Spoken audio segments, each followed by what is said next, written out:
I told you how powerful you can be if you just raise your hand? To show you, I'd like to take you on a safari to see some cool animals and meet some amazing people. An unplanned safari proved life-changing for me, and I'd like to use that to show you what's possible when you take a chance. In 2015, I attended a work-related fundraising event. For a few years before, I had watched, with perhaps more than a bit of envy, as people bid on my dream trip during a live auction, an African safari. That year, on a whim, I raised my hand, thinking nothing more than this is never going to happen. I'll just bid up the price. It was for charity. Yeah, wrong. Probably more to my unsuspecting husband's surprise than to mine, that was as high as the bid went, and we were going to Africa. Off we went to Namibia on safari. It was everything I thought Africa would be, and more. The word safari means journey, and little did I know at that time that a much longer journey was just beginning. The first large animals I saw were giraffes. It was winter there, everything was brown, the trees were empty, and in the distance I saw these magnificent animals coming in with their swaying walk to the watering hole, and I was taken. I could have come home right then and there and been completely satisfied. Interestingly, a group of giraffes can be referred to as a journey, another sign I didn't know to pick up on at the time. We went on to see elephants, warthogs, lions, antelopes, rhinos, so many animals and birds. We learned about nature, Africa, and another culture from our guides. Rio and Teacher were the first people in the conservation community to inspire me with their passion. By the time I got home, a fire had been lit. I came home thinking that I had to help preserve what I had seen there, the animals, the land, the safari experience, but I had no idea how, so the fire smoldered. Later that year, I had the chance to meet Derek and Beverly Joubert. Derek and Beverly are conservationists, award-winning filmmakers, photographers, and now my conservation heroes. I had the opportunity to tell them about my experience and ask how I could help. They suggested that I might help with their joint effort focused on saving rhinos. Specifically, their work focused on moving rhinos out of areas where they're frequently killed for their horn to places where there's virtually no poaching. Rhinos need help. Poachers kill one almost every 10 hours. They face extinction, possibly in our lifetime, if we do nothing to save them. Their horn is one of the most valuable, illegally traded wildlife commodities. It is falsely believed to have medicinal value. Because of its appearance when polished and its black market value, the horn is sought after to be carved into jewelry or ornamentals or displayed as a symbol of wealth. The more I learned about these animals, the more the fire burned. I want to help save rhinos because of their inherent value, because I cannot stand idly by while they're driven to extinction because of man's greed. And because as a nurse, I cannot stand by while people with a real illness pay money for something that's not going to help them, because it has no medicinal value whatsoever. As a start to our work, 4 of us hosted a fundraiser. We capitalized on the energy and excitement from meeting the Jouberts, and we educated people about the plight of the rhino. Our friends, family, and colleagues helped us raise almost $10,000. And with that, I thought, wow, we can do this. We can contribute significantly and really make a difference for this effort. Of course, after I figured out that we could do it, I've had to figure out how to do it in a sustainable way. It cost $45,000 to move 1 rhino, and that became our first mission. Just to give you a brief idea of what it takes to move one, the animals are identified, and if they're moving internationally, agreements are established between the governments. After a quarantine period, medical exams, and lots of preparation, the sedated animals are loaded into crates. A cargo plane transports them, and after it lands, depending on where the rhinos are going, There may be further transportation by truck and/or by helislinging. Now imagine for a moment a 2-ton animal being flown by helicopter, suspended upside down at the end of a cable. Indeed, this is the fastest, safest way to take them short distances deep into the wilderness. Moving a rhino isn't only expensive, it can be pretty dramatic. At the end of it all, the sedation's reversed, the vets run as fast as they possibly can, and the rhinos wake up and go about orienting themselves to their new, safer home. As of today, we've funded the move of 2 rhinos, and staying true to our Philadelphia area roots, we named them Liberty and Franklin.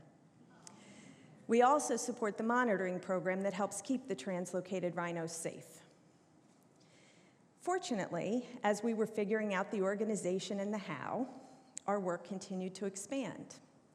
We now also support Ribbon, an orphan left behind when her mom was killed for her horn. I chose to show you this picture of Ribbon as I was feeding her a bottle to show you how little and still milk dependent she is to have experienced that trauma. Ribbon's in the care of remarkable people who dedicate their lives to the rescue, rehabilitation, and return to the wild of these babies left behind by poaching. You know those aha moments we have? Well, something dawned on me. I realized that we were having an effect on people. We were building a community and impacting people because of our work for the rhino. For me personally, a healthcare professional with no experience in nonprofits, conservation, fundraising, or even a particular interest in the rhino prior to this work, I've gained a tremendous amount of knowledge about all of these things, especially rhinos. For me and many others, friendships have been built and relationships deepened, locally and internationally. People right here in this community, like the Martin family, who proudly sport our gear, and who now know there really is a World Rhino Day. People like the Martins and many others have not only learned about, but become active in and so make a difference for conservation. People who would have never traveled to Africa without the connections we've made through our work there have raised their hands when opportunities have come up and had enriching experiences on safari. People with local businesses benefit when we hold fundraisers in the area. People in Africa have jobs where there are live rhinos to be protected or seen as one of the big 5 on safari. There is no one prouder of his work for them than Poster. He's the guy in the middle whose enthusiasm shows. We've met many of these special people and heard firsthand about their work for these animals. They are utterly proud of this work, and they're willing to face danger to do it. We had the honor to walk with some rangers on an exercise. Not only is their work physically strenuous, it's emotionally stressful. Confronting a poacher or coming across a poached animal is always a possibility. And these rangers spend really long stretches of time away from their families while they're on duty. Communities are supported when these jobs exist. Communities that welcomed us with open arms to share in their ceremonies and visit their homes.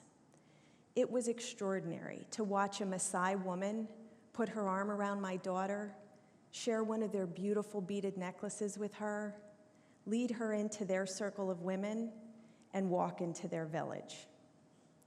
We've sponsored trips to the US for 2 of our safari guides turned friends, giving them an opportunity to visit a place they had dreamt about seeing and enhancing their ability to relate to their guests. BT thought it was so cool to see and step into the Atlantic Ocean, and Vundi loved the history and all the sights they saw in Philadelphia, New York, and Washington. And let me tell you, BT, Vundi, and Poster all could not have been more enthusiastic when I asked to include them in this story. They raised their hands to help support a friend and continue our partnership for these animals. All of these people, dozens and dozens of people, have been impacted by our grassroots effort to save the rhino. I'd like to think you'll be positively impacted too. People always ask me, why the rhino? And I can tell you about their crisis. But my stories evolved to the point where the rhino isn't the only reason. We all need to find our passion and purpose. As Larry Smith said, passion will help you create the highest expression of your talent. I found mine by accident, just by raising my hand and taking a chance on what I thought would be the trip of a lifetime. Turns out that was right, in many completely new and unexpected ways. I had no idea that an unplanned trip would lead to this work, and that service to the rhino would become service to people, to a socioeconomic ecology that exists and thrives because of the rhino. You see, the work you do isn't always about the work you do. It can be about many other things, maybe about you, finding the thing that fills you up, heals you, expresses your talent, or maybe all of those. We're all busy, right? I have work, family, friends, hobbies. I'm happy and busy, just like you are. And before Africa, I didn't think anything was missing. But looking back, what was missing was having something I am completely passionate about and working to make a difference for it. You may be like I was. You may not yet have a fire smoldering or know exactly what you want to work towards, just that you want to do something to make a difference. That's okay. Just be open to grabbing onto something that interests you, and don't worry that it's beyond you. I want you to think about this question. What is your rhino? And if you don't yet know, then the next time you have an opportunity, raise your hand. Thank you.